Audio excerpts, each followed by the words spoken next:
Hi viewers, welcome to Bhaskar's area. AP mega DSC 2025కు సంబంధించి ఎవరైతే అభ్యర్థులు ఎంపికయ్యారో వారు రేపు అనగా అక్టోబర్ 13వ తేదీన కొత్త పాఠశాలల్లో కొత్త ఉపాధ్యాయులుగా చేరబోతున్నటువంటి ఈ సందర్భంలో మరి మీరు పాఠశాలలో చేరేటప్పుడు జాయినింగ్ లెటర్, అలాగే అపాయింట్మెంట్ లెటర్, అలాగే ఫిజికల్ ఫిట్నెస్ సర్టిఫికేట్ తో పాటు మీరు సర్టిఫికేట్ వెరిఫికేషన్ అప్పుడు సమర్పించినటువంటి అన్ని సర్టిఫికేట్స్ ను కూడా తీసుకువెళ్ళాలి. మరి చాలా మంది అభ్యర్థులు జాయిన్ అయ్యేటప్పుడు జాయినింగ్ లెటర్ అనేది రాయాలి. ఆ జాయినింగ్ లెటర్ అనేది ఏ విధంగా రాయాలి అనే సందిగ్ధంలో ఉన్నారు. మనం ఈ వీడియోలో జాయినింగ్ లెటర్ కు సంబంధించిన ఒక ప్రొఫార్మాను మీకు చూపిస్తూ ఉన్నాం. ఆ ప్రొఫార్మాను మీరు ప్రింట్అవుట్ అయినా తీసుకోవచ్చు, లేదనుకుంటే మీరు అది ఉన్నట్టుగా ఒక వైట్ పేపర్ మీద రాసైనా కానీ మీరు జాయినింగ్ అప్పుడు ఆ లెటర్ ను ఇవ్వవచ్చు. మనం ఒకసారి జాయినింగ్ లెటర్ ను చూద్దాం. ఇక్కడ ప్రస్తుతం మీరు జాయినింగ్ లెటర్ ను చూస్తూ ఉన్నారు. ఇది తెలుగులో ఉన్నటువంటి జాయినింగ్ లెటర్. తర్వాత ఇంగ్లీష్ కు సంబంధించిన జాయినింగ్ లెటర్ కూడా నెక్స్ట్ వీడియోలో చూపిస్తాం. ప్రస్తుతం మరి తెలుగులో ఉన్న జాయినింగ్ లెటర్ మనం చూస్తూ ఉన్నాం. గౌరవనీయులైన ప్రధానోపాధ్యాయులు, జిల్లా పరిషత్ ఉన్నత పాఠశాల.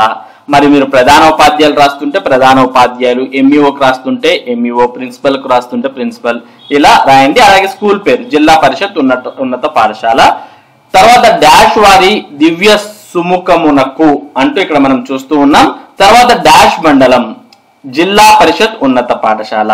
మరి మీరు ఏ మండలానికి ఎంపికయ్యారో ఆ మండలం పేరు ఇక్కడ రాసుకోవచ్చు.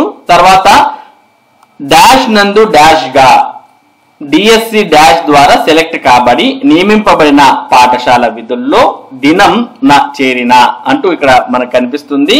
మరి డాష్ నందు అంటే మీరు ఏ పాఠశాలకైతే ఎంపికయ్యారో ఆ పాఠశాల నందు, మరి స్కూల్ అసిస్టెంట్ అయితే స్కూల్ అసిస్టెంట్, ఎస్జిటి అయితే ఎస్జిటి, ఆ విధంగా ఈ స్కూల్ నందు ఈ పోస్ట్ లో డిఎస్సి 2025 ద్వారా నేను సెలెక్ట్ కాబడి నియమింపబడిన పాఠశాల విధుల్లో దినం అంటే అక్టోబర్ 13, 2025వ తేదీన చేరిన శ్రీ శ్రీమతి డాష్ తెలుపుకొను విషయం అంటూ ఇక్కడ మీరు మీ యొక్క పేరు రాసుకోవాలి.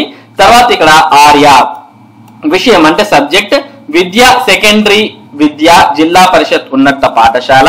మీరు ఏ స్కూల్ కైతే సెలెక్ట్ అయ్యారో ఆ స్కూల్ పేరు ఇక్కడ రాసుకోండి. అంటే మరి ఆ ఊరి పేరు ఉంటుంది కదా, జిల్లా జెడ్పిహెచ్ఎస్ మనకు ఆ స్కూల్ పేరు ఉంటుంది, జెడ్పిహెచ్ఎస్. తర్వాత ఆ పేరు ఇక్కడ రాయండి. తర్వాత శ్రీ శ్రీమతి డాష్ అంటే మీ యొక్క పేరు రాసుకోండి. డిఎస్సి 2025 ద్వారా సెలెక్ట్ కాబడి నియమింపబడిన పాఠశాల విధుల్లో చేరిన విషయం తెలియపరచుట గురించి అనేది ఇక్కడ సబ్జెక్టు. సూచిక ఆర్సీ నెంబర్, మీరు ఏదైతే మరి ఎంపిక అయినటువంటి అపాయింట్మెంట్ లెటర్ ఉంటుందో అపాయింట్మెంట్ లెటర్ లో మీకు ఆర్సీ నంబర్ ఉంటుంది. ఆ నంబర్ ఇక్కడ వేయండి. దాంట్లోనే మీకు తేదీ కూడా ఉంటుంది. ఆఫ్ డిఈఓ అంటూ ఈ సమాచారం అంతా దాంట్లో ఉంటుంది. అదంతా కూడా మీరు ఇక్కడ రాయొచ్చు. సంబంధిత ఇతర పత్రములు అంటూ కూడా ఇక్కడ మీరు దాంట్లో ఉన్నటువంటి సమాచారాన్ని యాజ్ గా ఇక్కడ రాసేయచ్చు. ఇక పై సూచికలు ప్రకారంగా నేను అంటూ మీ పేరు రాసుకోండి.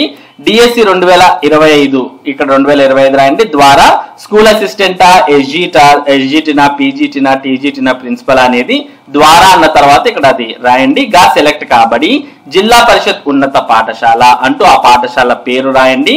నందు నియమింపబడిన పని చేయుటకు జిల్లా విద్యాశాఖ అధికారి డాష్ వారు నియామక ఉత్తర్వులు జారీ చేసి ఉన్నారు.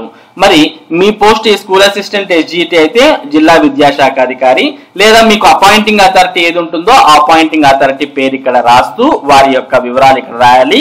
అంటే డిఓ అనంతపుర, డిఓ కర్నూల, లేకుంటే మీరు ఒకవేళ వేరే పోస్ట్ వారైతే ఆర్జేడీనా, లేదా ఇటువంటి వివరాలన్నీ కూడా ఇక్కడ రాయాలి. కావున డిఎస్సి 2025 ద్వారా school assistant, SGT, PGT, TGT and then principal గా సెలెక్ట్ కాబడి ఇక్కడ మీరు ఏ దానికైతే సెలెక్ట్ అయ్యారో దాని పేరు రాసి గా సెలెక్ట్ కాబడి నియమింపబడిన జిల్లా పరిషత్ ఉన్నత పాఠశాల డాష్ నందు పాఠశాల పేరు రాసి నందు నేను పాఠశాల విధుల్లో దినం అక్టోబర్ 13, 2025న పై సూచికలు అనుసరించి చేరి ఉన్నాను, ఇందు మూలంగా తెలియపరచుచున్నాను అంటూ రాసి ఇట్లు తమ విధేయులు అని మీ పేరు, మీ డిఎస్సి హాల్ టికెట్ నంబరు, తర్వాత మీ యొక్క వివరాలన్నీ కూడా ఇక్కడ రాసేసి మీరు సిగ్నేచర్ చేసి మరి అక్కడ ఎవరైతే మీరు జాయిన్ అవుతున్నటువంటి అథారిటీ ఉందో వారికి అందజేయాలి. మరి హెచ్ఎం కావచ్చు, ఎంఈఓ కావచ్చు, లేదా ప్రిన్సిపల్ కావచ్చు, వారికి మీరు ఈ జాయినింగ్ లెటర్ అనేది అందించవచ్చు. జాయినింగ్ లెటర్ అనేది మనం స్వదస్తూరితో అయినా రాయొచ్చు, లేదా ఇటువంటి ఫార్మాట్ మీరు ఒకవేళ కావాలనుకుంటే దీన్ని ప్రింట్అవుట్ తీసైనా ఈ గ్యాప్స్ లో మీరు ఫిల్ చేసి కానీ ఇవ్వచ్చు. ఇది ఒక మోడల్ జాయినింగ్ లెటర్. మరి ఎవరైతే రేపు పాఠశాలలో చేరుతూ ఉన్నారో అటువంటి వారికి ఉపయోగపడుతుంది అనే ఉద్దేశంతో దీన్ని మీకు అందించడం జరుగుతుంది. ఇటువంటి ముఖ్యమైన సమాచారం తర్వాత వీడియోలో మనం English format joining letter format ను కూడా మీకు అందించబోతున్నాం. కాబట్టి ఇటువంటి ముఖ్యమైన సమాచారం మీరు ఎప్పటికప్పుడు పొందాలి అంటే మన భాస్కర్స్ ఏరియా యూట్యూబ్ ఛానల్ కు సబ్స్క్రైబ్ అవ్వండి. అలాగే ఈ వీడియోని లైక్ చేసి షేర్ చేయండి. Thank you for watching this video.